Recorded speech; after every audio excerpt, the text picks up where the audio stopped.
My Friend Flicka by Mary O'Hara. Chapter 2. Nell McLaughlin pulled the drop-leaf cherry table out from the corner, opened the leaves so that it would comfortably accommodate 4 people, and flung a red checked cloth over it. The roomy kitchen was full of bright sunshine from the windows which opened on the front terrace. It made squares of gold on the painted apple-green floor, and in front of sink and stove and baking table there were hooked oval rugs with gay flower patterns. A little brown cat sat by the stove washing her face. Neither motherhood nor the hard living at the ranch had deprived Nell of her figure or her maidenliness. At 37 she looked not much older than when she had won a silver cup at Bryn Mawr for being the best all-round athlete of her class. Of medium height, with a long slender waist, her curves were held where they belonged by trained muscles, and, as she walked, there was a lightness about her which came partly from natural vigour and partly from the way her narrow head lifted from the shoulders to face whatever was to be faced: a danger, a storm, a loved one, a hope, or a fear. Her skin was tanned to a light fawn colour, not dry and weather-beaten, but smooth and with a lustre that came of persistent care, and the thin lips of her rather wide mouth were clear-cut. Sensitive curves were only faintly pink. Her satiny hair, of the same soft fawn colour, fell in a bang over her forehead. The rest was just long enough to be brushed back in shining smoothness and fastened in a little bun on her neck. Riding, she often pulled out the few pins that held it and let it go wild in the wind, and then, with her pale forehead and her dark blue eyes with their wide free looks, hers was the face from which Ken's had been copied. Ken was late to breakfast. Coming in, he looked first at his father to see if he had opened the reports. Then he said, "Good morning, Mother. Good morning, Dad," pulled out the one empty chair, a green-painted ladder-back chair with seat woven of rawhide thongs, and sat down. His heart was beating hard because his father's face had its glaring look and Howard was smug. Howard always got good marks. The 2 boys looked at each other across the table. Howard was considered the handsome one of the 2. His hair was black, like his father's, with a meticulous centre parting, and the straight lines of mouth and brows and the bold and somewhat arrogant carriage of his head made him seem formed and already possessed of a definite character, whereas Ken was unformed, his face sometimes falling into lines of poetic wistfulness and beauty, sometimes like something accidentally assembled of doubtful promise. Ken was afraid to look at his father. His blazing blue eyes were hard to meet. They glared at you out of the long, dark face with its jutting chin. Often Ken felt his own eyes reeling back from an encounter, and he would turn away or look down. McLaughlin picked up a card and a letter which was lying open beside his place. "I suppose it will be no surprise to you to hear that you have not been promoted," he said. "You might like to see your marks." He tossed the card over to Ken. Nell McLaughlin handed Ken a blue bowl full of oatmeal covered with cream and brown sugar and said, "Let him eat his breakfast first." But Ken took the card and tried to focus his eyes upon it. He hated so to look. It was hard to see anything at all. While he studied it, there was a silence. Howard eating his bacon and smiling. Nell's face was troubled. She looked down, buttering her toast. Ken read his marks through and finally came to the English examination. He looked up and met his father's eye. McLaughlin leaned forward. "Just as a matter of curiosity," he said, "how do you go about it to get no marks in an examination? 40 in history, 17 in arithmetic, but a 0, just as one man to another. What goes on in your head?" "Yes, tell us how you do it, Ken," chirped Howard. Nell shot a swift look at her oldest son. "You eat your breakfast, Howard," she snapped. Ken had no answer. His face burned, and he bent over his plate and began on his oatmeal. McLachlan pushed away his plate and took out his pipe. There was silence while he filled and lit it. Then he picked up the letter and read it aloud. My dear Captain McLachlan, it is with regret that I must tell you that Kenneth's examination marks, averaged with his daily work, do not bring his grades up to passing mark. This is particularly disappointing, as his failure is due to carelessness and inattention rather than lack of ability. If he had done even a fair amount of work consistently throughout the school year, he would have been promoted into the 6th grade. As it is, he will have to repeat the 5th. With kind regards to Mrs. McLachlan and yourself, very sincerely, Leonard Gibson. McLachlan put down the letter and looked across the table at Ken, then at his pipe, which had gone out. Fortunately, he said, reaching for a match, there are almost 2.5 months before school begins again. You'll do an hour a day on your lessons all through the summer to make up this work. Nell McLachlan saw Ken wince as if something had actually hurt him, and his eyes went to the wide-open window with a despairing look. Well, said McLachlan, his voice like the crack of a whip, speak up. What have you got to say for yourself? I don't know, answered Ken. What were you going in that English exam? What were the questions you missed? We were supposed to write a composition. What did you write? I didn't get started. Didn't write a word? Ken shook his head. Couldn't you think of anything? Yes, I had it all planned. I was going to write the story about how you lost your polo mare, how the albino stole her from Banner. Ken's eyes went to his father's. We could write anything we wanted. It had to be at least 2 pages. Well, what happened to you? I got to thinking about it. Thinking about Gypsy and the albino and what it was like when we took her away, where he took her to, and all the wild horses in his band, and where they were all that time. All of that. I thought there was time. I thought the hour had just begun, and then the bell rang. And you never even started. Howard said he was looking out the window all the time. I saw him. Tears were crowding at the back of Ken's eyes. He wished his father would stop looking at him. There was a knock at the door, and McLachlan shouted, Come in!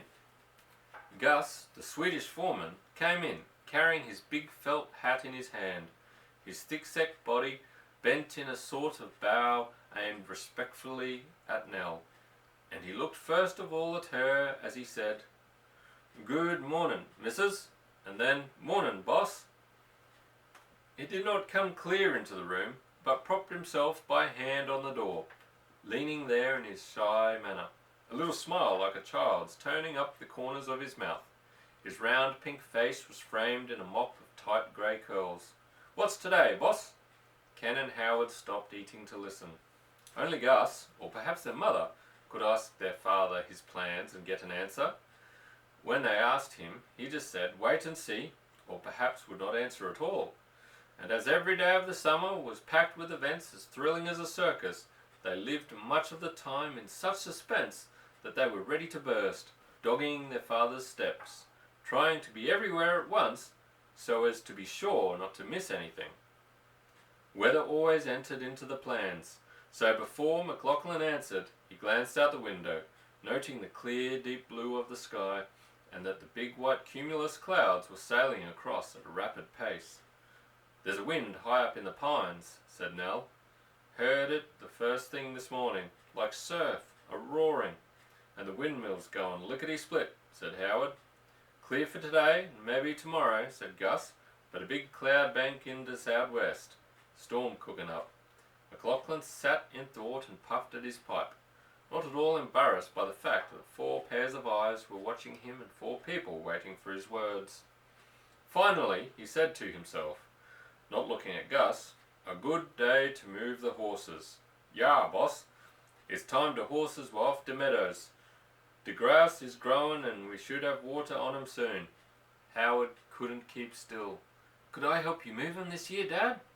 Ken didn't ask because he had no hope.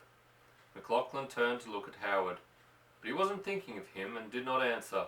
He smoked and Gus waited. At last he said, "Yes, we've got a month before Frontier Days. I've got to get 4 of the older horses in shape to rent for the rodeo. That means foolproof, and those 3-year-olds will have to be broken. I can't let them go any longer." "You're not going to break them yourself, Rob?" said Nell in a loud, alarmed voice. Her husband didn't answer. "You promised last year," exclaimed Nell. "It's my own fault for letting them go so long. It's not your fault or anyone's. You haven't time. You haven't help enough to take care of 20 horses, let alone 100. Well, I can't let them go any longer." "You shan't do it." The dark blue of Nell's eyes turned almost black with the widening of the pupils. "Why, Nell?" "I can't stand it." Her smooth brown face flushed. "You're fighting the horse and the horse fighting you, yells and falls and dust and sweat. It makes me sick to see you." Gus suggested, "There's sure to be some good bronco busters in town 'bout this time, waiting for the rodeo." McLachlan frowned. "No bronco buster is going to break my horses."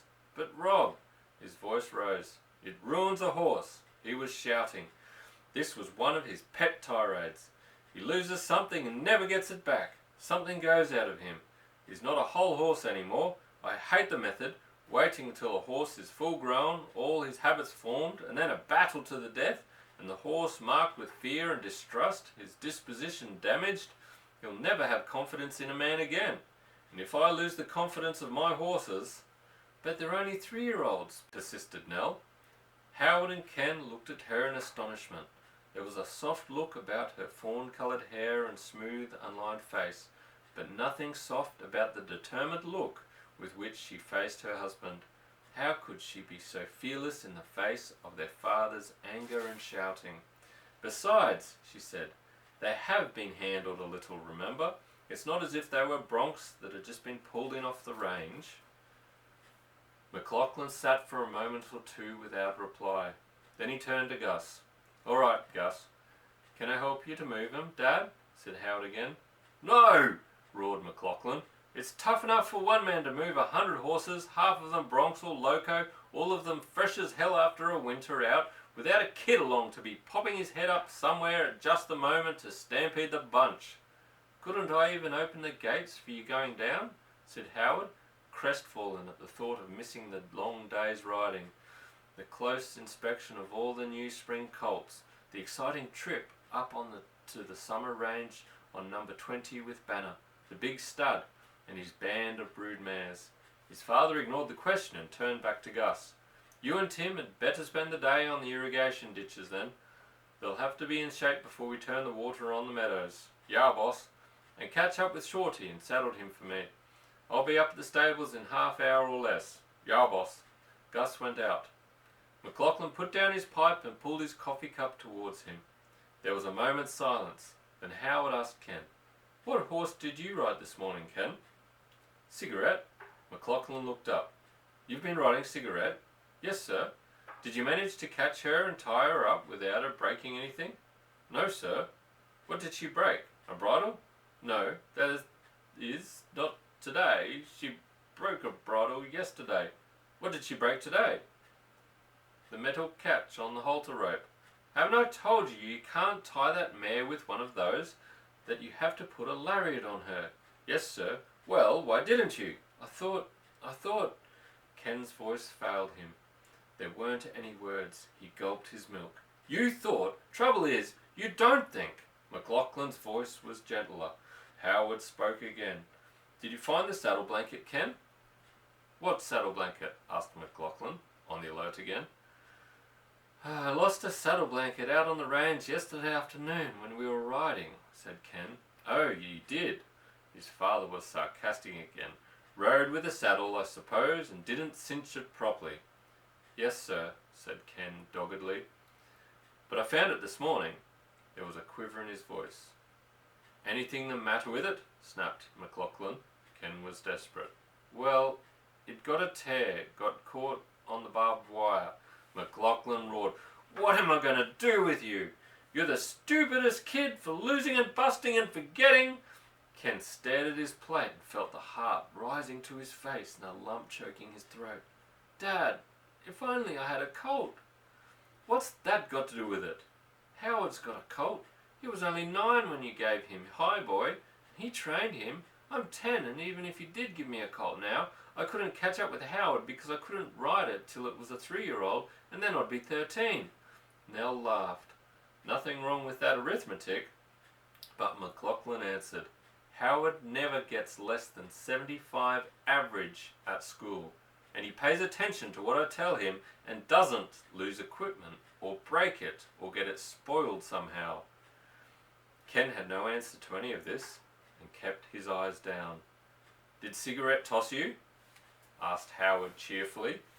Yes, Ken answered. Did you clap your heels into her? Demanded his father. Yes, sir, said Ken automatically. Did you rub her down? Nothing for it. Was all going to come out. He turned to his father drearily. No, sir, she got away from me. Got away from you? Where? Just at the county road gate as I was closing it, coming into the stable pasture. How did it happen?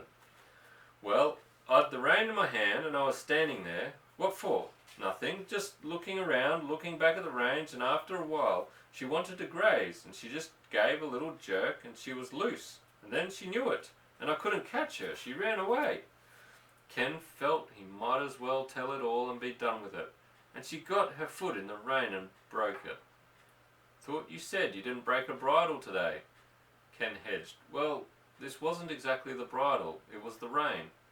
His father unexpectedly made no comment, but looked thoughtfully at Ken. What were you thinking of when you were standing there by the gate? Just standing. My colt? Your colt? You haven't got a colt. The colt I've got in my mind, explained Ken. Oh, so you've got one in your mind. Yes, sir. Well, you'd better keep it there where it won't run away. Howard laughed loudly, and McLaughlin knocked the ashes out of his pipe, stuck it in the pocket of his leather vest, and got to his feet. Ken said desperately, Won't you give me a colt, Dad? McLaughlin paused a moment and looked down at his small son. You're going to have to buck up, Ken. I don't know what to do with you. You never have your wits about you, always wool gathering. You lose a saddle blanket the first time you go riding, but I found it again. Yes, found the blanket and lost your horse. Trouble is, you don't try. I do try. I'd like to see some proof of it. Come, Howard, you can ride with me as far as the meadows and open the gates. Ken pushed his chair back too. Can't I help? Certainly not. You have your study to do every morning right after breakfast. Remember that. McLaughlin's scarred boots and heavy spurs clattered across the kitchen floor. Howard strode after, nobly refraining from casting a patronizing glance at Ken. Nell got her apron and tied it over her blue and white checked dress. Her bare legs had a smooth coat of sunburn, and her small bony feet were neatly shod in brown Mexican huaraches. Ken stood in a daze, looking at the door that had closed behind his father and Howard. He left his mother's hand on his head. She moved it gently, straightening his part. Kenny, she said, you can ride any horse on the ranch. Why are you so set on having a colt? Oh, Mother, it isn't just the riding. I want a colt to be friends with me. I want him to be mine, all my own, Mother. As she looked down into the upturned face, her heart misgave her at the passion intensity of his longing, but she understood. Yes, she too was like that, all my own, and she turned away and began to clear the table. Nell's cat was meowing beside her, begging, No, Paulie, this is for the dogs. Nell had some scraps and cornmeal mush on a big plate. She handed it to Ken. Take it out and feed the dogs, Ken. Chaps, the fat, curly black cocker with long hairy chaps on his front legs, was out there, drooling with eagerness. The yellow collie with the white ruff around his neck and the sad brown eyes stood to one side, polite and patient, waving his brush of a tail as he looked at Ken. Ken put down the plate and went slowly back into the kitchen. His mother was bustling about. She put a plate of food near the stove for Paulie, whipped the cover off the table and shook it, let down the drop leaves, and pushed the table over into the corner of the room by the window. She picked up the little bright oval rugs. "Here, Ken, you might take these out and shake them for me." She went to the sink and ran hot water into the dishpan. Standing there, she could look out of the door and watch him shaking the rugs slowly, making a game of it, trying to scare the dogs. And it took her back suddenly to when she was a little girl and her mother had made her shake the rugs out of doors after breakfast. That was at the Cape Cod cottage when it had begun to be too hot to stay in Boston. The water filled the dishpan. She used to shake them very slowly, one by one, looking around, sniffing the salt tang in the air, listening to the soft boom of the breakers on the beach until her mother's voice inside would call her to hurry with those rugs. The hot water was running over and burning her hands. "Hurry with those rugs, Ken." He brought them in. "If I could have a colt," he said, like an automaton. "You go up and do your study now, Ken, and get it over with." "Where will I put the rugs?" "Lay them on that chair." "I have to sweep the floor yet." Ken obeyed and walked reluctantly to the door of the dining room. "Where'll I study?" "Where are your school books?" "On the shelf in my room." He went out the door and she could hear his steps dragging up the stairs. She sighed. Now, all summer, it'll be the colt, she thought. I wish Howard wouldn't tease him so much. No use speaking to Rob about it. He upholds him, says Ken has to take it. I'd make Howard shut up. Wish Rob would give him a colt. She dried the dishes rapidly and put them away. There was no kindling, and she ran out to the woodpile behind the house and seized the hatchet, swinging it lustily as if it had been a racket on the tennis court. It's a good thing Gus isn't around, she thought. The other day Gus had caught her cutting wood and had gently taken the axe from her hand. "Tree men on de place and you cut your own wood, missus?" No, not while old Gus is here." It had amused Nell at first to be addressed as the missus, but it had not taken her long to learn that, here in the West, it meant the woman, with all that the word signified of gentleness and motherliness. Here in her world of men, husbands and sons, hired men, paying crew, horse buyers, to be the missus meant to be that before which they could remove their hats and bend their heads. In the cities, a woman could turn into a driving machine or harden herself to meet difficulties, but the missus on a farm or ranch, though she might be milker of cows or trainer of horses, must be more and not less woman for all that, or she would rob the men around her of something which was as sweet to them as the sugar in their coffee. She carried in her kindling, filled the basket beside the stove, and took up the broom.